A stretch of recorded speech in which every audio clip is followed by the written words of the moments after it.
Тоқаев президент қой. Мен өзімді президентпін деп жатырмын ғой.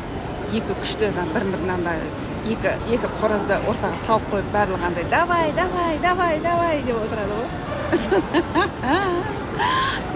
Енді мен Құдай болғандықтан любой адамның жанын ала аламын. Тірілте аламын. Жерге көміп тастамасаңдар, жанынан далеко кетіп қалмаса. Мен досым Тоқаев досым. Сондықтан мен оны өлтірмеймін.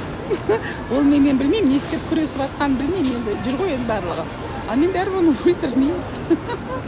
Оның өзі добровольно. Ләзза битімна. Болды, мен уақытым бітті. Бітсе де бітпесе де орнымды саған беремін.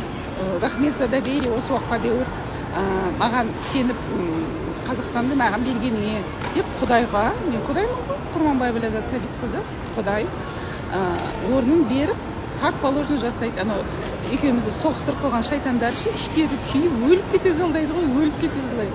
Негізі білесіңдер ме, барлық кітапта жазылып тұр. Адамды ұрыстыру шайтандардың көтінің қышу қаны отырады. Как только олар екеуі наоборот достасып кетеді ғой, сол кезде уже өліп қалады ғой, өледі ғой, іштері күйіп өледі. Бірақ енді білмеймін, енді менің досым шайтан ба, адам ба, енді көреміз енді. Енді мен Құдаймын енді, оның кім екенін білмеймін. Ромка, как дела?